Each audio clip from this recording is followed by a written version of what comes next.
Today we start class 9th polynomials chapter math subject NCERT।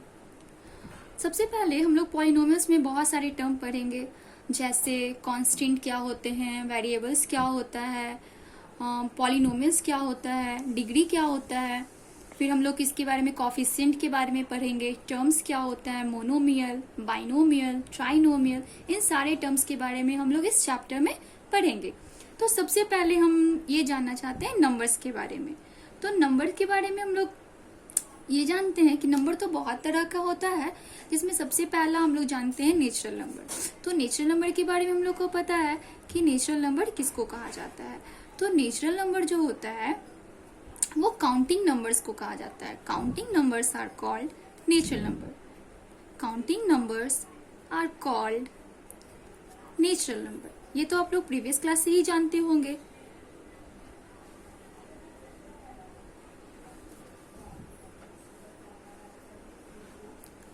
जैसे जो इस 1 से स्टार्ट हो, 1 2 3, जिसको हम लोग काउंट कर सकते हैं, so on.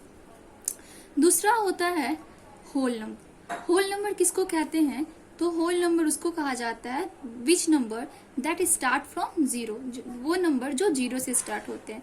0 1 2 3 4 5 and so on, ये whole number.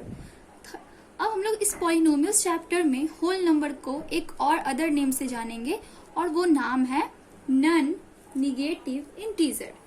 Non negative integer.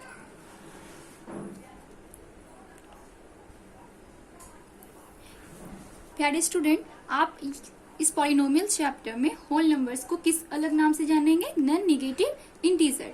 Third है इंटीजर क्या होता है? इंटीजर किसको कहते हैं?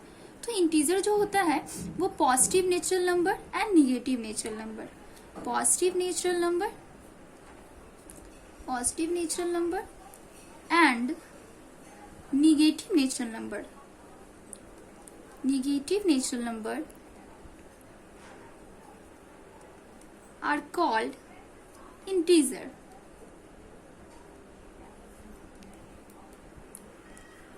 Positive natural number and negative natural number together with 0. इसमें क्या ऐड करना है? Together with 0 are called integer. अब लोग नेचुरल नंबर को एक इन लेटर से डिनोट करते हैं। बहुत सारे नेचुरल नंबर है, कोई 1 से लेके 100 तक नेचुरल नंबर दे दिया तो हम लोग बोल सकते हैं उस टोटल नंबर को हम लोग एक सेट में इन कैपिटल एन से डिनोट करेंगे। होल नंबर को W लेटर से डिनोट किया जाता है, और इंटीजर को I से और कहीं Z से डिनोट किया जाता है। अब हम लोग तो पॉलिनोमियल्स में ये तो हम लोग जाने नंबर के बारे में तो प्रीवियस क्लास से ही पढ़ चुके हैं कि number, natural number, whole number, integer. तो हम लोग इस पॉलिनोमियल्स चैप्टर में एक टर्म पढ़ेंगे, वो टर्म है कांस्टेंट क्या होता है। कांस्टेंट क्या होता है? तो कांस्टेंट हम किसको कहते हैं? तो ए सिंबल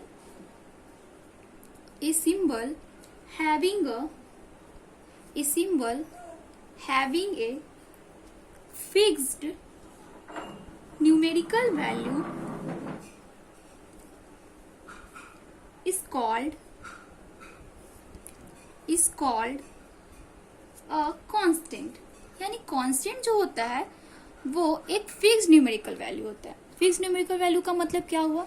यानी कहने का मतलब हम लोग कोई भी नंबर, चाहे वो 1 हो, 2 हो, 3 हो, कोई भी नेचुरल नंबर हो, कोई भी हम लोग इंटीजर ले सकते हैं, -2, -5, -9, -100, या कोई भी हम लोग फ्रैक्शन वाले नंबर ले सकते हैं, 1/2, 3/4, 5/6, या हम लोग कोई भी रेशनल नंबर भी ले सकते हैं, -3/6, -9/11।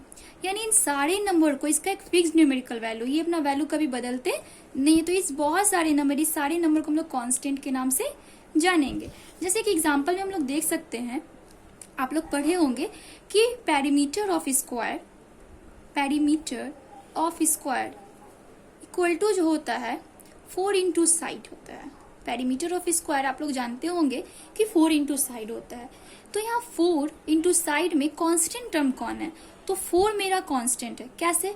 अगर हम लोग साइड को बार बार चेंज कर सकते हैं, कोई भी स्क्वायर है, अगर हम लोग स्क्वायर को साइड अगर 3 सेंटीमीटर लेते हैं तो मेरा पेरीमीटर जो होगा वो चेंज हो जाएगा। कितना सेंटीमीटर हो जाएगा? 12 सेंटीमीटर। अगर हम लोग स्क्वायर का जो साइड है वो 2 सेंटीमीटर लेते हैं तो मेरा पेरीमीटर स्क्वायर का क्या हो जाएगा? 4 2 जा 8 सेंटीमीटर। यानी कहने का मतलब यहाँ side and perimeter of square दोनों चेंज हो रहा है, लेकिन क्या इस 4 को हम लोग बदल रहे हैं? तो नहीं, ये 4 हमारा चेंज नहीं हो रहा है। तो यहाँ पे मेरा 4 क्या है? ये कांस्टेंट है, ये कांस्टेंट के नाम से जाना जाता है। तो जितने भी कांस्टेंट का डिफिनेशन अगर पूछा जाए तो हम लोग कह सकते हैं a symbol having a fixed numerical value is called a constant.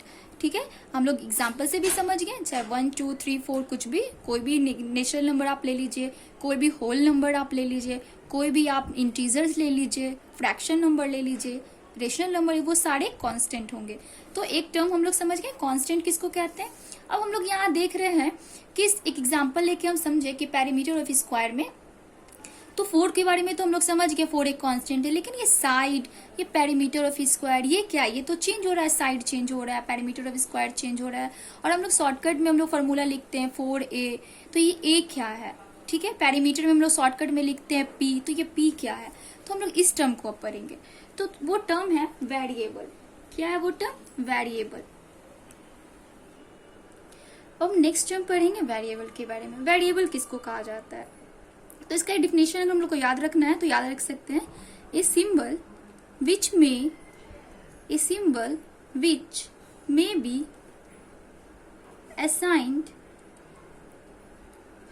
Different numerical values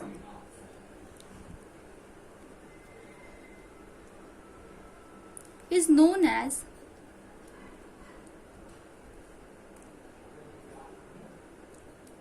variable. अब इसका हम लोग इसका मतलब समझेंगे, वेरिएबल क्या होता है। ये तो डिफिनेशन है कि symbol which constant may be assign different numerical value is known as variable. अब इसको समझना है क्या है, समझते हैं वेरिएबल किसको कहते हैं। जैसे हम लोग अभी देखें perimeter of square equal to 4 into side, हम लोग देख सकते हैं एग्जाम्पल में पेरीमीटर ऑफ स्क्वायर जो होता है वो 4 इंटू साइड होता है। तो यहाँ पे 4 के बारे में तो हम लोग जानेंगे कि 4 जो होता है कांस्टेंट है, लेकिन जैसे जैसे हम लोग साइड का वैल्यू चेंज करते जाएंगे, साइड का वैल्यू बदलते जाएंगे, तो पेरीमीटर भी चेंज हो जाएगा स्क्वायर का और साइड भी बदलते जाएगा। तो यहाँ s and p and s ये दोनों क्या है? p and s are variables है। क्या है? वेरिएबल्स है। फिर और देख सकते हैं जैसे c equal to 2πr, c equal to 2πr कहने का मतलब सर्कल में पढ़ना है एक सर्कमफ्रेंस, तो c का मतलब होता है सर्कमफ्रेंस। तो सर्कमफ्रेंस ऑफ सर्कल जो होता है वो 2πr होता है। वेयर 2 तो एक कांस्टेंट टर्म है, पाई भी एक कांस्टेंट है। कैसे कांस्टेंट है? क्योंकि पाई का एक वैल्यू होता है 322/7 होता है और एक 3.14 भी इसका वैल्यू माना जाता है। लेकिन सर्कमफ्रेंस एंड रेडियस ये क्या होगा? चेंज होगा। अगर हम लोग रेडियस अगर 1 रखते हैं या 2 सेंटीमीटर रखते हैं तो मेरा सर्कमफ्रेंस जो हो जाएगा वो 2π इंटू 2 सेंटीमीटर यानी 4π हो जाएगा। अगर हम लोग सर्कमफ्रेंस को फिर अगर रेडियस को चेंज करते हैं, अब रेडियस 3 सेंटीमीटर रखेंगे तो 3 सेंटीमीटर रखने के बाद क्या हो जाएगा? मेरा 2π इंटू 3 हो जाएगा, तो ये हो जाएगा 6π। यानी जैसे जैसे हम लोग रेडियस का वैल्यू चेंज करेंगे तो सर्कमफ्रेंस भी चेंज हो जाएगा, लेकिन क्या 2 और π चेंज होगा? नहीं। तो यहाँ 2 एंड π जो है वो एक कांस्टेंट है एंड c यानी सर्कमफ्रेंस एंड रेडियस क्या है? वेरिएबल्स है। ऐसा हम लोग बहुत सारे एग्जाम्पल देख सकते हैं, जैसे रेक्टेंगल का पेरीमीटर। तो रेक्टेंगल का पेरीमीटर क्या होता है? तो रेक्टेंगल का पेरीमीटर हम लोग जानते हैं कि क्या होता है रेक्टेंगल का पेरीमीटर। तो रेक्टेंगल का पेरीमीटर जो होता है perimeter of rectangle, perimeter of rectangle क्या होता है? तो ये जो होता है 2 इंटू लेंथ प्लस ब्रेथ होता है। वेयर पेरीमीटर अगर लेंथ को चेंज करेंगे, ब्रेथ को चेंज करेंगे तो रेक्टेंगल का पेरीमीटर चेंज होगा। तो यहाँ हम लोग कह सकते हैं पेरीमीटर को p से डिनोट करेंगे तो हम लोग कह सकते हैं p, l एंड b, यानी perimeter of rectangle, length and breadth are variable. Are क्या है? वेरिएबल है। And 2 is constant. तो आप लोग प्यारे दोस्तों आप लोग समझ गए हैं कि वेरिएबल और कांस्टेंट में क्या होता है। अब हम लोग नेक्स्ट टर्म पढ़ेंगे डिग्री क्या होता है। किसके बारे में पढ़ेंगे? डिग्री के बारे में। डिग्री हम लोग क्या होता है, आप लोग कुछ शुरू से मतलब क्लास 8 में आप पढ़े होंगे अलजेब्रिक एक्सप्रेशन। तो अलजेब्रिक एक्सप्रेशन में आप लोग ऐसा पावर के बारे में पढ़े होंगे, 2x², 5x³, 9x to the power 5, ऐसा बहुत सारा 2x to the power 2 plus cube plus 3x² plus 2, यानी ऐसा बहुत सारा अलजेब्रिक एक्सप्रेशन पढ़े होंगे, 5x-2। तो जिस 8 क्लास में हम लोग जिसको पावर के नाम से जानते थे वो हम पॉलिनोमियल्स चैप्टर में पावर को ना, इसको पावर नाम ना देकर इसको हम लोग डिग्री कहेंगे। क्या कहेंगे? डिग्री। यानी 5x³ ये एक टर्म है, तो इसमें क्यूब जो पढ़े यानी 3 जो है ये हम लोग पावर ना बोलकर अब इसको एक न्यू नाम देंगे, क्या देंगे? डिग्री। तो क्या आप लोग ये भी बता सकते हैं 2x² में डिग्री कितना है? तो इसमें डिग्री कितना है? डिग्री 2 है। फिर हम लोग बोल सकते हैं 6x टू द पावर 4 में डिग्री क्या है? तो 6x टू द पावर में डिग्री क्या है? 4 है। तो हम लोग डिग्री के मतलब में समझ गए। डिग्री क्या होता है पॉलिनोमियल्स में, जो हम लोग 8 क्लास में या 7th में जो जिसको पावर के नाम से जानते थे वो मेरा डिग्री हो गया। अब हम लोग टर्म पढ़ेंगे कि मोनोमियल क्या होता है, मोनोमियल, बाइनोमियल एंड ट्राइनोमियल। तो अब हम लोग सबसे पहले डिग्री इस टर्म को जानने से पहले एक चीज और जान लेते हैं, कॉफिशिएंट। क्या जानेंगे? कॉफिशिएंट।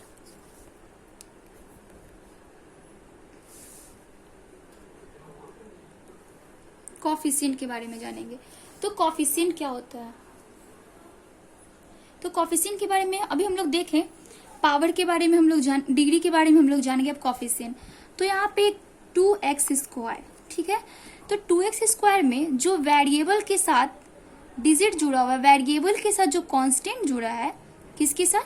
जिसको हम लोग कांस्टेंट कहते हैं। तो वेरिएबल के साथ जो कांस्टेंट जुड़ा है उसको यहाँ पे एक न्यू नाम देंगे, वो क्या देंगे? कॉफिशिएंट देंगे। वो क्या होगा? कॉफिशिएंट। तो यहाँ सिर्फ कॉफिशिएंट नहीं लिखेंगे, कॉफिशिएंट क्या लिखेंगे? कॉफिशिएंट ऑफ x, यानी 2 जो है वो यहाँ पे कॉफिशिएंट क्या होगा? 2 होगा। यानी किसका? 2, यानी x का कॉफिशिएंट यहाँ 2 है। उसी तरह कहीं यहाँ लिखा हुआ है 5x³ या 2y³, 3z²। तो इसमें हमसे पूछा जाएगा कॉफिशिएंट के बारे में, 5x³ में कॉफिशिएंट क्या होगा? तो 5x³ में मेरा कॉफिशिएंट क्या है? वेरिएबल के साथ जो जुड़ा हुआ कांस्टेंट है वो मेरा कॉफिशिएंट होगा। यानी यहाँ पे क्या होगा? कॉफिशिएंट 5 होगा। कॉफिशिएंट क्या होगा? 5। यहाँ पे कॉफिशिएंट पूछा जाएगा तो यहाँ वेरिएबल मेरा क्या है? वेरिएबल मेरा z है। यहाँ वेरिएबल क्या है? मेरा वेरिएबल y है। तो जो वेरिएबल के साथ जो कांस्टेंट जुड़ा है वो कॉफिशिएंट होता है। यानी कॉफिशिएंट यहाँ पे क्या होगा? 3 होगा। यहाँ पे कॉफिशिएंट क्या होगा? 2 होगा। पावर डिग्री के बारे में आप लोग जान गए। ये जो वेरिएबल का पावर है वो मेरा डिग्री कहलाता है। Power of variable, power of variable is called degree. Coefficient and degree आप लोग समझ गए। वेरिएबल समझ गए, वेरिएबल किसको कहते हैं। अब नेक्स्ट है मोनोमियल, बाइनोमियल, ट्राइनोमियल। मोनोमियल किसको कहते हैं? जैसा आप लोग देखें यहाँ पे हम लोग 2x² लिखे हैं, यहाँ पे लिखे हैं 5x-2, यहाँ लिखे 2x³ प्लस 3x² प्लस 2। यानी आप लोग देख रहे हैं कि यहाँ पे सिर्फ ऐसा लिखे 5x², यानी यहाँ सिर्फ कितना टर्म है? एक टर्म है। फिर हम लोग यहाँ पे लिखे हैं 2x² प्लस 3x प्लस 5। यहाँ पे कितना टर्म है? एक टर्म, 2 टर्म, 3 टर्म। फिर यहाँ पे हम लोग लिख सकते हैं 6x³ plus 2x² plus 5x-3। अब यहाँ पे कितना टर्म है? एक टर्म, 2 टर्म, 3 टर्म, 4 टर्म। यानी कहने का मतलब हम लोग मोनोमियल, बाइनोमियल, ट्राइनोमियल को टर्म के बेसिस पे देखेंगे। अगर जहाँ पे एक टर्म हो, कितना टर्म हो? केवल एक टर्म हो, तो एक टर्म को हम लोग कहते हैं मोनोमियल। क्या कहा जाता है? मोनोमियल। तो हम लोग टर्म्स के बेसिस पे क्या करेंगे? पॉलिनोमियल्स को बांट दिए हैं number of terms in a polynomial, जिसमें सबसे पहला टर्म क्या? मोनोमियल। तो मोनोमियल किसको कहेंगे? तो हम लोग को याद रखना है डिफिनेशन, ए पॉलिनोमियल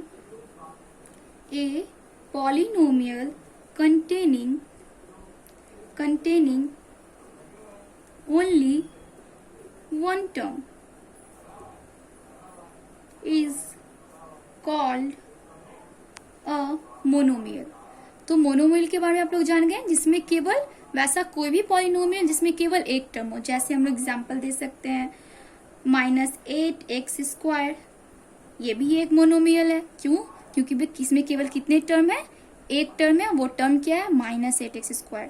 या 5x² को कह सकते हैं, ये भी एक मोनोमियल है। -14 ये भी एक मोनोमियल। कैसे, वो हम आपको बताते हैं। कैसे हम लोग -14 को ऐसा लिख सकते हैं, -14x⁻0, यानी यहाँ पे x जो है मेरा वेरिएबल है और 0 क्या है, पावर है। तो हम लोग इसको ऐसा भी लिख सकते हैं, यानी -14 भी एक मोनोमियल है। फिर 6x, 3x, ये बहुत सारे 2x⁴, ये सारे क्या मोनोमियल है। यानी a polynomial containing only one term is called a monomial. दूसरा है बाइनोमियल। तो बाइनोमियल किसको कहेंगे, तो बाइनोमियल का डिफिनेशन आप लोग याद रखिए, ए पॉलिनोमियल